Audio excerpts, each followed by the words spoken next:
Во Македонија постои дискриминација по разни основи. Според Благородна Шопова и покрај законот за дискриминација, и натаму истата е присутна и не се почитува човековите права.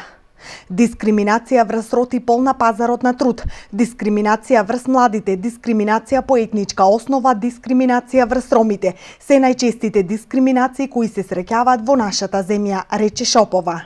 Статистиката, официјалните податоци за Република Македонија говорат дека од вкупно вработените на пазарот на труд 40% се жени наспроти 60% кои што се мажи. Тоа говори дека е помала застапеноста на жените, а од друга страна на додипломските и постдипломските студии повеќе завршуваат, односно повеќе се образуваат и дипломираат, значи жени. Тоа укажува дека сепак постои некаква дискриминација, кога конкретно зборуваме дискриминација врз род и пол на пазарот на труд.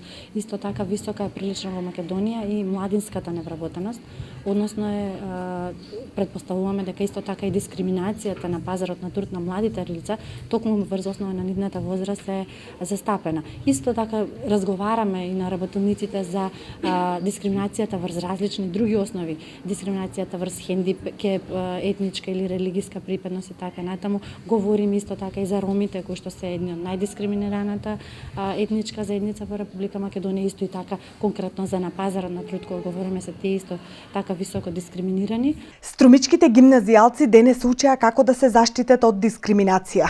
Тие беа дел од обуката наречена недискриминација, која има за цел да ги поттикне учесниците да делуваат во насока на унапредување на родова рамноправност, спречување на дискриминација и спречување на родово насилство. Целта на оваа работилница е младите да се запознаат со концептот на недискриминација, односно да ги запознаат сите форми и видови на дискриминација со кои што може да се соочат во секојдневниот живот.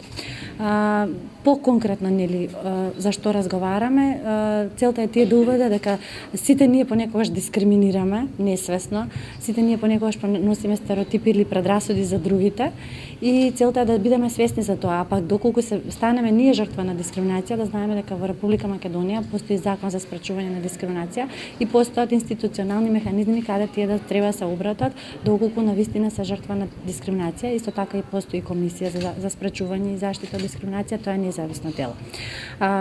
Конкретно бидејќи целната група се млади луѓе, се фокусираме на тоа каде тие како млади луѓе честопати може да бидат дискриминирани при вработувањето или доколку се во работен однос. Исто така се фокусираме на девојките кои што многу често се жртви на дискриминација при интервјуата за вработување, исто така во работните односи, да можат да претпознаат, бидејќи за жал честопати, особено девојките на пазарот на труд се дискриминирани и тие честопати не се свесни за тоа и не знаат каде да се обратат.